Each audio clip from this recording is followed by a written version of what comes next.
Hi, my name is Gray Gibson. I'm here with Mr. Fitzsimmons. Mr. Fitzsimmons, thank you for taking the time to spend with me today. Yeah, no problem. All right, so I have a couple questions for you just about your career. And my first question is, how did sportcasting become your passion? I was always kind of a big fan of watching sports. I played a lot of sports when I was a kid: baseball, soccer, basketball, football. Realized pretty early on that actually playing in the games was not really going to be a thing for me as a Mhm. career path. So kind of decided the next best thing would be to get kind of involved on the media side. I was always impressed by I don't know, listening to like play-by-play guys, your Joe Bucks, your uh, Jim Nance's, kind of having their voice tied to these kind of iconic moments in sports history. You always think about them, and just kind of wanted to be somewhat tangentially connected to the game in a way like that. Okay. So what was your first job in the industry, and then how did your career look from that point? My first actual job was working in Clarksburg, West Virginia, small market station, kind of ABC, NBC duopoly, so like two stations, and kind of covering mostly high school stuff, some D2 college stuff, occasional semi-pro sports stuff. Had done a couple of internships in college and grad school, working in Charlottesville, where I went to college, and then also Syracuse a little bit, where I was in grad school. From West Virginia, I got the job here in Vermont, was as the number three guy for about 2 years, then moved up to the weekend spot, and then about 2 years ago now, I got the sports director job. Okay. So what would you say is like a regular day at work for you right now? Well, summer's always a little interesting because there's significantly fewer things going on. You don't have the schools going, but usually get into work about 2 o'clock ish, kind of map out your day ahead of time, figure out what's going to be kind of your lead story. What can you kind of have as a little kind of side stories as well. Today, ran over and talked to the local collegiate summer baseball team. A couple of the guys there. It's got like some incoming freshmen and some guys who just finished their freshman year of college baseball, Mhm. and especially if you're a guy who's not playing, like you're basically redshirting or just not getting a whole lot of playing time. Some guys who are on teams that are still playing are already here. So there's a couple Wake Forest kids, there's a couple Virginia kids. So I went over and talked with them about, hey, your teammates are playing in the College World Series coming up this weekend. A couple of guys who played for this team, the Vermont Lake Monsters, within the last couple of years, are also playing in the College World Series. How cool is that? Just getting to see them. Is it a motivating factor for you? Kind of stuff like that. We have shows. I mean, from 4 to 7, kind of a 3 hour block. I have two hits, one at like 5:45, and then another at 6:50. So kind of producing stuff with that. Sometimes you'll be talking about stuff that happened the night before. Sometimes you'll be previewing stuff that's still to come. And then we also have an 11 o'clock show, and that'll often be kind of more highlight based because we've got games going on at night. Mhm. So what would you say your favorite event that you've ever covered would be? That's tough. Probably uh, got to go to the NCAA men's basketball tournament a couple of times with the University of Vermont. It's probably kind of been my favorite thing to do. Once in Hartford in 2019, once in Buffalo in 2022. Um, but there's like a lot of cool things. We've gotten to do the Winter Classic this year in Boston, Red Sox opening days, NCAA lacrosse tournament games, NCAA championships at the D3 level in hockey. Um, we have a skiing World Cup stop that comes every year, so getting to see Michaela Schifrin every year is pretty cool. It's kind of a long list of things that are pretty cool that we've got to do. I guess we went to the Stanley Cup final a couple years ago too, when the Bruins were in it. But I think probably the NCAA tournament games were kind of my favorite thing to do. Okay. What would be some advice you'd give to someone who's entering in this industry? I think Probably don't get discouraged if early on it's a little tough to kind of get some leeway, find job opportunities. I know I applied to probably like 20 places before I even got an interview for my first job. And I know that that's kind of a similar situation with a lot of people. Some people are slugging it out 6 months after they graduate and trying to figure out, is this really going to be an opportunity, an avenue? And it's really just taking the time to kind of refine your skills wherever you can. If it's, I don't know, like recording practice things, stand-ups talking about various different things, trying to build sportscasts, trying to do play-by-play if that's what you want to do, and just kind of get yourself out there as much as possible and try and get in front of as many people as possible, because some people are going to like your style right away and some people aren't going to like your style right away. It's all a matter of personal preference, and kind of just not getting discouraged is, I think, the biggest thing for people trying to break into the industry. So you're in Burlington right now, right? Correct. Yep. Have you lived anywhere or for your job? Like, have you had to move anywhere besides Burlington, or where'd you have to go? Not at this job. I mean, I've bounced around a couple of places around here, but I grew up in the DC area. That first job being in West Virginia, Mhm. went out there, and that was something that was completely foreign to me. I didn't really know the area, didn't really know anybody there, and trying to make friends and trying to make contacts is always tough. But it's I've been fairly comfortable since I've been here. My dad grew up around here. I've got some family here. Was able to make some friends early on, and it's just kind of been a good place to be. Mhm. So how would you say like it is living right now in Burlington? I mean, is there like when you're not working, is there what are you doing basically like for fun? I'm a big skier, so that kind of makes it easy to get through the winters when it's 0 degrees outside, which Yeah. is a lot of the time. Mhm. I'm trying to get a little more into playing golf. I'm not very good, Mhm. Yeah. uh, but always working on the swing, something to do. Mhm. Um, I don't know, just going out and hanging out by the lake is always fun around here. Kind of exploring the different kind of little corners of the state.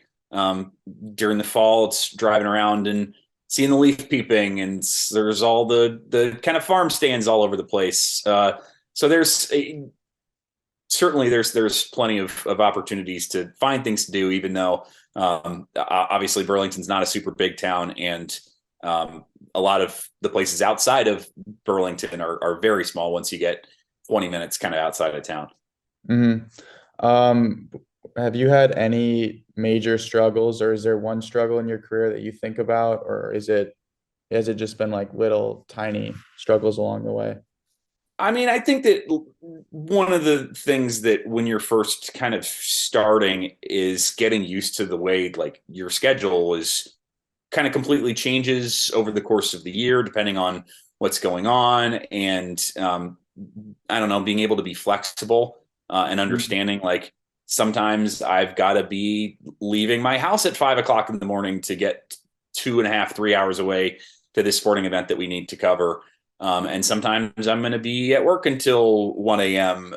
And uh, traveling and all the stuff involved with that. I don't know if there's been like specific things that it's been like, oh my gosh, here's this remarkable hardship that I've had to overcome from a career perspective. Mhm. Um, it's just kind of being able to adjust and roll with the punches, so to speak, because there's always in any industry there's always going to be little things that come up that you got to kind of deal with and overcome. But just having the attitude of, oh, this is just another little hurdle in the way, makes it easier to do that. Mhm. So you cover basically, it sounds like you cover a lot of sports, right? Is that Mhm. right?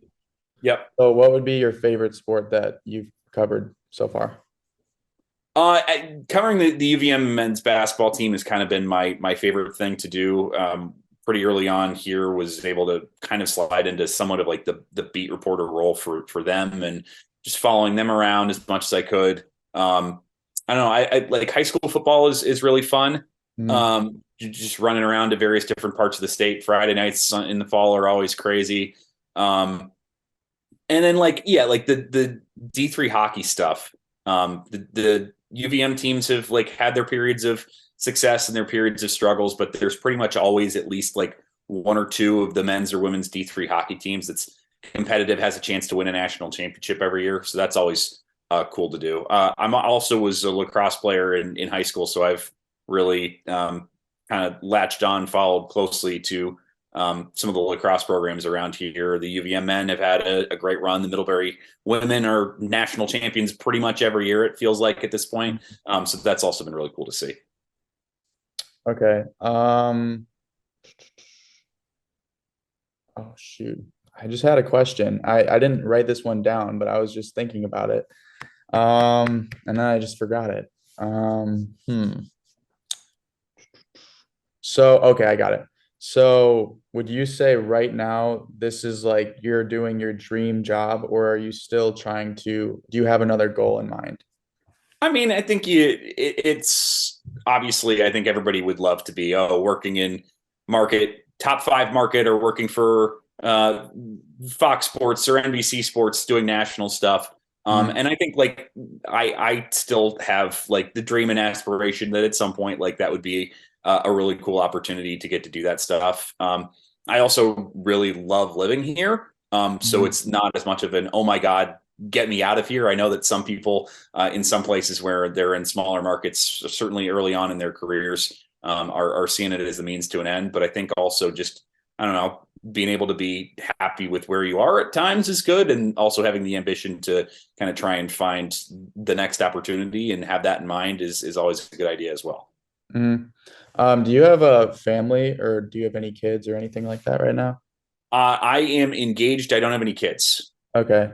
Because I was talking to another guy in an interview and he said he works with the Astros and every Okay. week he had to like move because basically if they had an away game he would be Right. there, and he had a kid and he was like it was really difficult for him to, because he's away from his family like almost from week to week during the season. And so it made me think like, is this a profession where if you want to have kids or family, like, is that difficult to, because if you're on the move, it could be Yeah. difficult. I think that it certainly can be. Like with my job, I don't know if it's as difficult as somebody who's kind of got like a beat where they're following a team that plays in like a national league like Mhm. that. Yeah.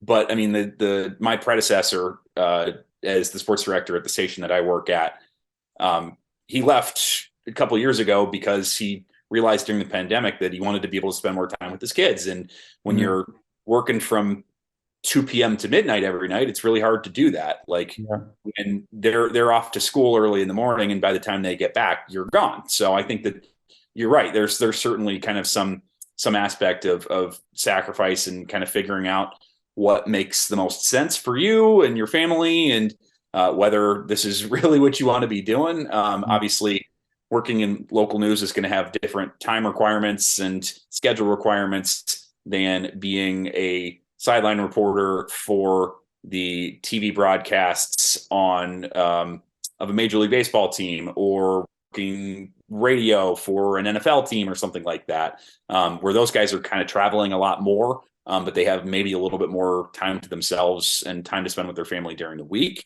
than I would. So I mean, again, it just kind of varies, and you got to be able to figure out, I don't know, what's important to you, and kind of what makes the most sense for your family and your family setup, stuff like that. Mhm. This is my last question. So did you have a mentor when you first got into this industry? Anyone that inspired you or helped you grow? And how, if you did, how important would you say having a mentor is to your success in this industry? So I more so than kind of one person, I had several people kind of along the way. I feel like that helped me kind of learn the ropes and figure out the way this industry works, and I don't know, kind of adjusting to some of the challenges with it. Again, my predecessor as the sports director, Mike McCune, was great and kind of helping me learn the sports scene in the area and figure out all the things that we need to worry about that are important for the viewers around here and stuff like that. Mhm. I had, when I was an intern while I was in grad school, but working in my college town.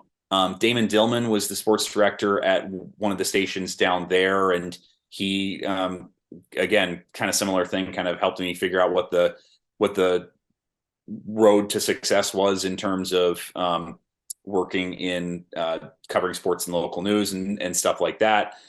Just various other people, like John Freeman is now the play-by-play guy for Virginia football and basketball, and his predecessor Dave Kane, another person that kind of helped me along in terms of figuring some stuff out. So it's kind of been more a list of people than it is any one individual person. Okay. I actually have one more thing I just wanted to say. Okay. So you're doing your job right now, and I know I asked you about your dream job. So ideally, would you like to stay in your job, or you would never consider moving up or moving somewhere else? You'd always want to stay here. I'm in a place that it would have to be, I think, the right opportunity. I'm certainly never going to say like, oh my God, I'm shutting all doors to any possible opportunities. I at some point in my career would love to be closer to my parents. My parents live in the DC area, and that would be cool. Get to cover teams that I grew up watching and stuff like that. But I don't know. It kind of depends on when and where opportunities pop up.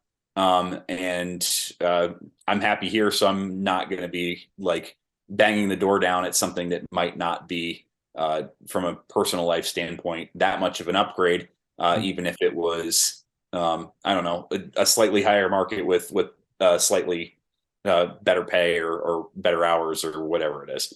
Mm-hmm. Okay, well, that's all I have today. So I appreciate you taking your time, and I enjoyed talking with you today.